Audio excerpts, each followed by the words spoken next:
Kehidupan Fatimah yang awalnya damai berakhir hancur. Dia ditangkap, dirantai, dan statusnya berubah menjadi budak tawanan perang. Selama masa pemerintahan Turgeni inilah, Fatimah menjabat sebagai seorang Perdana Menteri secara tidak resmi. Atau mungkin semacam Perdana Menteri bayangan ya. Dalam keadaan hidup, Algojo Mongol akan menjahit seluruh lubang yang ada di tubuh Fatimah.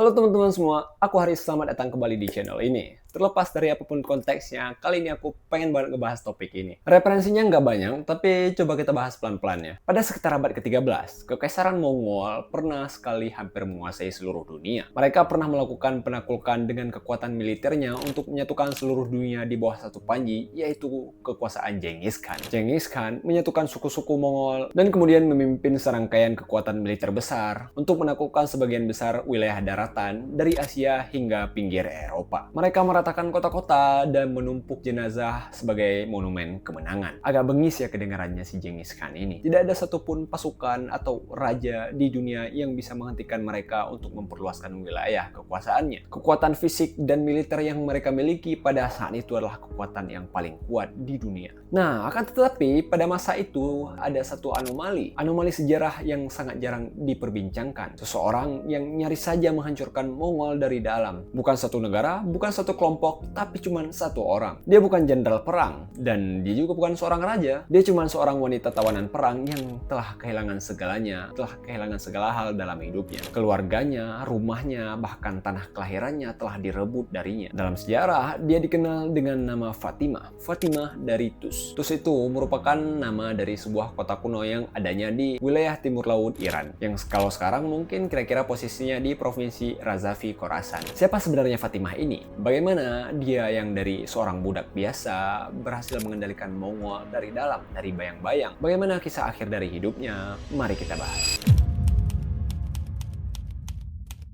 Kisah ini berawal dari sebuah penyerangan dan penaklukan. Di suatu masa, hidup seorang wanita bernama Fatimah. Ya, di kota yang bernama Tus, Persia. Persia pada masa itu merupakan pusat dari peradaban, budaya, dan pengembangan ilmu pengetahuan. Mereka sangat maju di bidang ilmu pengetahuan. Sayangnya, pada sekitaran abad ke-13, mereka harus menghadapi serangkaian serangan dari bangsa timur. Pasukan Mongol di bawah panji Genghis Khan menginvasi Persia dan meluluh lantakkan kota sampai rata dengan tanah. Mereka nggak cuma menaklukkan, mereka benar-benar menghancurkan, meratakan kota sampai kota tersebut terhapus dari peta. Penduduknya dibantai tanpa pandang bulu. Akibat penaklukan ini, kehidupan Fatimah yang awalnya damai berakhir hancur. Dia ditangkap, dirantai, dan statusnya berubah menjadi budak tawanan perang. Setelah menjadi budak tawanan perang, Fatimah beserta beberapa budak lainnya yang juga berhasil ditangkap, dipaksa melakukan perjalanan darat dengan jarak yang sangat jauh, melintasi gurun pasir yang panas dan pegunungan salju yang beku, hingga dia beserta tawanan yang lain akhirnya tiba di ibu kota Kekaisaran Mongol, Karakorum. Dalam perjalanan itu, perjalanan yang jaraknya berpuluh-puluh ribu kilometer, kematian bisa menjemput siapa saja dalam rombongan ini. Hanya yang paling kuat dan yang paling cerdik yang bisa bertahan sampai akhir. Dalam situasi yang sulit ini, Fatimah menyadari satu hal yang sangat penting. Di dunia yang dikuasai oleh pedang dan kekejaman, satu-satunya hal yang dia bisa jadikan senjata yang diandalkan adalah pikirannya. Selama ditawan, dia nggak pasrah seperti budak-budak yang lainnya. Dia mulai membaca situasi, mempelajari bahasa Mongol, bangsa yang telah menaklukkan negerinya, dan mempelajari struktur dan hierarki musuhnya. Tujuannya saat itu memahami musuhnya, sebagaimana kata Sun Tzu, kenali musuhmu dan kenali dirimu sendiri. Fatimah sedang bersiap untuk sesuatu yang besar.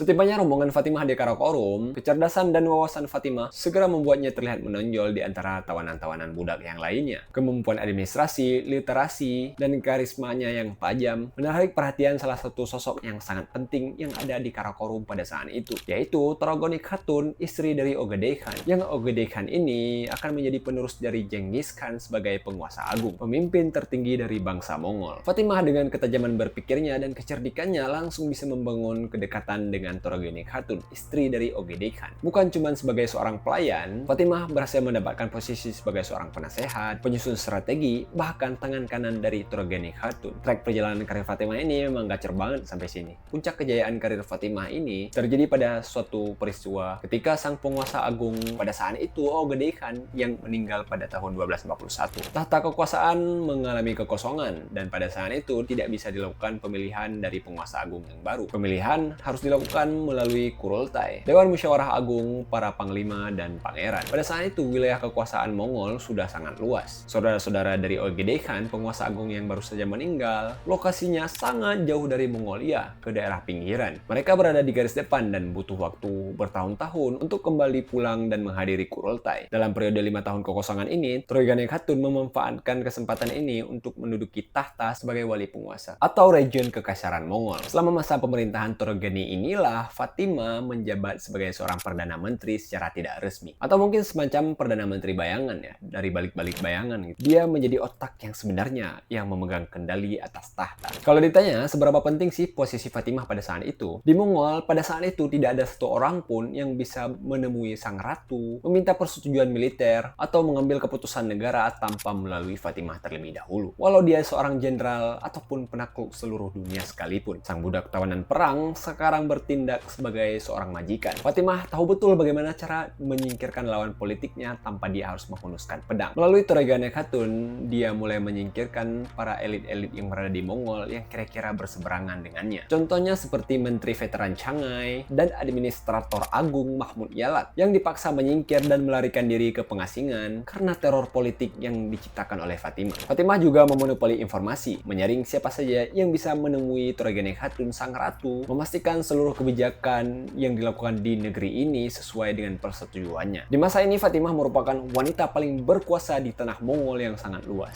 Dia memegang kendali atas ribuan tentara militer milik Mongol yang berada di seluruh penjuru dunia tanpa sekalipun keluar dari tendanya.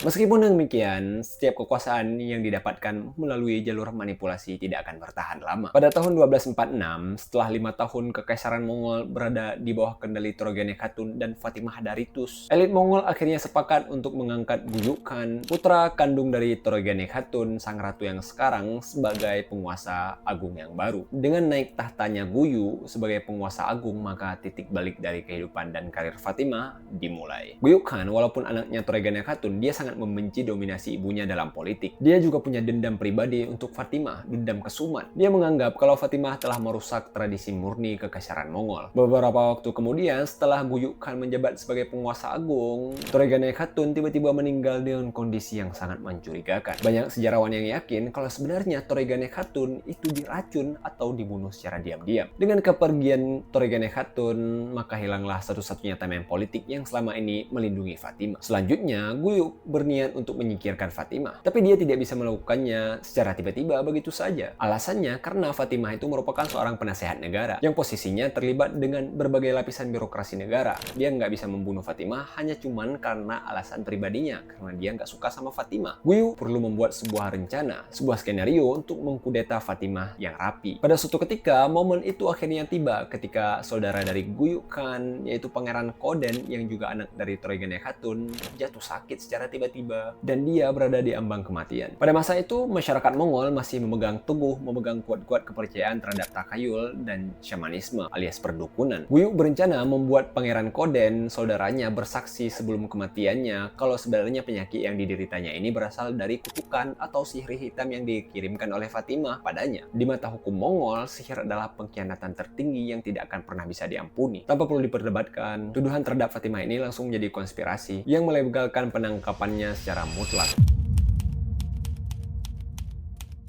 Beberapa waktu kemudian, setelah Pangeran Koden menghembuskan nafas terakhirnya, pasukan khusus Guyuk akhirnya bergerak. Sang penguasa bayangan, Fatimah, diseret ke ruang interogasi. Tidak ada yang namanya keadilan bagi seorang tawanan yang selama ini mempermainkan para penguasa Mongol. Fatimah disiksa dengan kejam, dan siksaan ini bukan bertujuan untuk mencari kebenaran, tapi tujuannya adalah untuk memaksa Fatimah mengaku kalau dialah pelakunya, walaupun dia bukan pelakunya. Setelah fisik dan mentalnya hancur akibat siksaan, Fatimah akhirnya mengaku tuduhan praktik sihir hitam yang ditujukan kepadanya. Dan beberapa waktu setelahnya, tibalah waktu eksekusinya. Fun fact-nya, orang Mongol itu punya sebuah tradisi yang sangat spesifik tentang bagaimana cara mengeksekusi bangsawan atau orang-orang yang diduga memiliki ilmu sihir. Tidak ada satu tetes darah pun yang boleh jatuh dan menodai bumi. Oleh karena itu, eksekusi Fatimah tidak dilakukan dengan memenggal menggunakan pedang atau juga menggunakan anak panah. Dalam keadaan hidup, Algojo Mongol akan menjahit seluruh lubang yang ada di tubuh Fatimah, baik lubang yang ada di wajah maupun di bagian lain yang yang ada di tubuhnya. Tujuannya adalah untuk mengurung jiwa, memastikan roh penyihirnya tidak akan pernah bisa melarikan diri dari jasadnya, yang nantinya roh ini akan kembali untuk menuntut balas dendam kepada orang-orang Mongol. Setelah dijahit, badannya akan digulung kuat-kuat dalam karpet tebal yang terbuat dari flanel. Secara perlahan, orang yang berada di dalamnya, yaitu Fatimah, akan kehabisan napasnya. Gulungan yang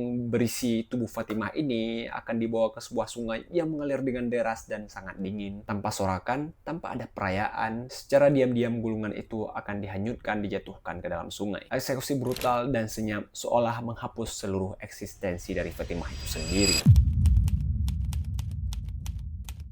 Teman-teman semua, sejarah sering ditulis oleh pihak pemenang. Ya, yang kalah gimana mau nulis sejarah, kan hidupnya aja belum jelas gitu habis dia kalah. Kisah sejarah riwayat tentang Fatimah dari Tus yang kita temui sekarang itu ditulis oleh para birokrat dan sejarawan bangsa Persia yang pada saat itu mereka tunduk kepada kekaisaran Mongol. Orang-orang ini adalah orang-orang yang loyal kepada menteri-menteri yang selama Fatimah menjabat, menteri-menteri ini pernah disingkirkan oleh Fatimah. Kalau dari POV orang Persia, mereka ini kayak pengkhianat gitu, orang Persia tapi berpihak ke Mongol. Tapi ya mau gimana lagi sih, pilihannya antara berpihak atau mati gitu kan. Karena ditulis oleh orang-orang yang pro-Mongol, nama Fatimah selalu dituliskan sebagai seorang penjahat, penyihir licik, wanita ular, atau pembisik beracun. Fakta soal Fatimah yang merupakan seorang diplomat ulung dan ahli geostrategis itu sengaja ditutup-tutupi. Mungkin hal ini dikarenakan kekaisaran Mongol itu malu karena mereka pernah disetir oleh seorang budak tawanan wanita. Mentalitasnya memang cupu banget. Meski narasi sejarah tentang Fatimah ini banyak biasnya, dari kisah Fatimah kita bisa belajar satu hal. Kecerdasan, kemampuan beradaptasi, dan memahami psikologis manusia bisa menjadi senjata yang lebih mematikan dari sekedar kekuatan fisik yang barbar. Fatimah yang awalnya merupakan seorang budak, yang mana budak itu biasanya hanya menunggu perintah atau menunggu waktu kematian menjemput mereka. Fatimah mampu membalikan keadaan walau hanya untuk beberapa waktu singkat. Ya, walau pada akhirnya mungkin dia lengah dan menyebabkan hidupnya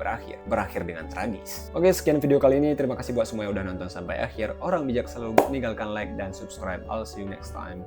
Bye.